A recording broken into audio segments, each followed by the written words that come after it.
بسم اللہ الرحمن الرحیم۔ السلام علیکم ناظرین، دکھ سکھ میں آپ شریک ہیں، آپ کا بہت شکریہ، حاضر خدمت ہوں میں عثمان بارانی۔ ناظرین، ایک مرتبہ ایک شہر میں ایک کاروباری شخصیت تھے۔ ان کی ایک فیکٹری تھی اور اس فیکٹری میں ہزاروں ملازمین کام کرتے تھے۔ اب یہ بزرگ، یہ جو شخصیت تھے، یہ خود بھی روزانہ فیکٹری آتے تھے اور آ کے فیکٹری کھلواتے تھے، پھر سارا دن اپنے ملازمین کی نگرانی کرتے تھے اور شام کو اپنی فیکٹری کا تالا لگا کے بند کروا کے تسلی سے گھر چلے جاتے تھے۔ ایک دن جب وہ صبح اپنی فیکٹری پہنچے تو انہوں نے دیکھا کہ ایک زخمی کتا ہے جس کو کسی کار نے شاید ہٹ کیا ہے، ایکسیڈنٹ ہوا ہے، اور اس کتے کی تینوں ٹانگیں ٹوٹ چکی ہیں اور وہ بری طرح سے زخمی ہو کے اپنے جسم کو گھسیٹتا ہوا کسی طرح سے ان کی فیکٹری کے دروازے پہ آ پہنچا ہے۔ اب انہوں نے اس کتے کی جب حالت زار دیکھی تو ان کو خیال آیا کہ اس کی مدد کرنی چاہیے، لیکن اس کے ساتھ ہی فوراً ایک لمحے کے لیے ان کے ذہن میں ایک اور بات آئی۔ انہوں نے کہا کہ اگر اللہ نے اس کو اس آزمائش میں ڈالا ہے تو اس کتے کے لیے اللہ نے کوئی بندوبست بھی کیا ہوگا۔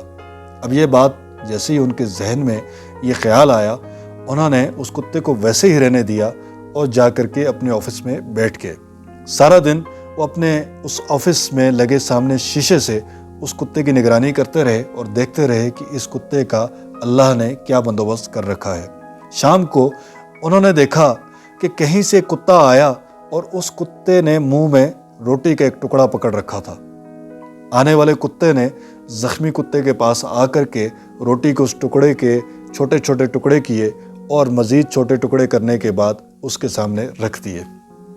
زخمی کتے نے بمشکل ان ٹکڑوں کو نگلا اور اس کے بعد تشکر سے آنے والے کتے کی طرف دیکھا اور ساتھ ہی کچھ التجا بھی کی۔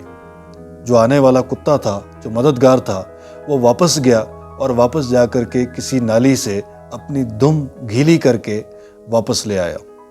اب جو زخمی کتا تھا اس نے مددگار کتے کی دم کو چوسا اور اس طرح سے اپنی پیاس بجھا دی۔ یہ جو شخصیت تھے اس پورے ماجرے کو، اس پورے واقعے کو دیکھ رہے تھے۔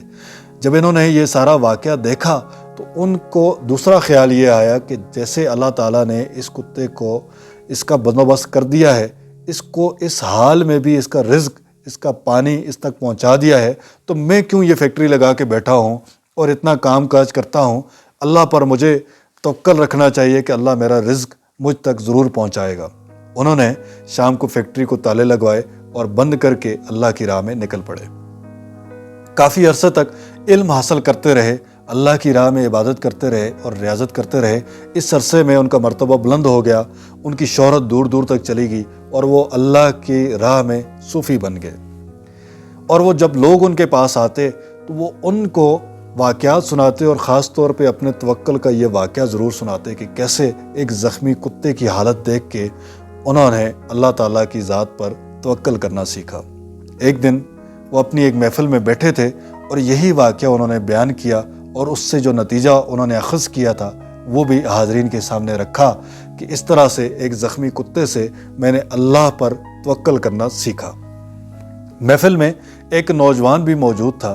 اس نوجوان نے ان سے کہا کہ حضرت، میں معافی چاہتا ہوں، لیکن میری گزارش یہ ہے، میری عرض یہ ہے کہ اگر آپ اس زخمی کتے سے توکل سیکھنے کے بجائے اس مددگار کتے سے مدد کا جذبہ سیکھ لیتے تو آپ کی فیکٹری بند نہ ہوتی اور اس فیکٹری سے وابستہ سینکڑوں ہزاروں لوگوں کا چولہا کبھی بھی بند نہ ہوتا اور آپ ان کے رزق کا وسیلہ بنتے رہتے۔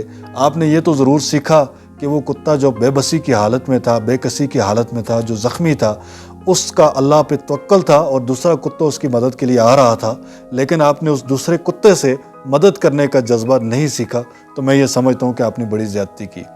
نوجوان کی یہ بات سن کے وہ ایک دم سے اپنی نشست سے اٹھ کے کھڑے ہو گئے اور انہوں نے کہا کہ آپ نے میری اصلاح کر دی۔ میں نے یقیناً بہت بڑی غلطی کی کہ سینکڑوں لوگوں کا چولہا میری اس فیکٹری سے وابستہ تھا۔ مجھے اس کتے سے مدد کا جذبہ سیکھنا چاہیے تھا، لیکن میں نے اس بیمار، اس زخمی کتے سے توکل سیکھ لیا اور بے بسی سیکھ لی کہ اللہ میرا رزق مجھ تک پہنچاتا رہے گا، اور میں بے بس ہو کر کے اللہ کے اس توکل پہ اپنا یقین رکھ کے ہاتھ پہ ہاتھ دھرے رکھ کر بیٹھ گیا ہوں۔ یہ بات کہی اور اس کے بعد جا کر کے اگلے دن انہوں نے اپنی فیکٹری دوبارہ سے کھول دی اور اس کے بعد لوگوں کے لیے دوبارہ سے ملازمین کے لیے مواقع شروع کر دیے. لوگ آتے اپنا کام کرتے اور اس طرح سے ان کی گزر بسر ہونی شروع ہو گئی. اس سلسلے میں اپنی رائے اپنی تجاویز سے آگاہ کیجیے. آپ کا بہت شکریہ. جزاک اللہ خیر.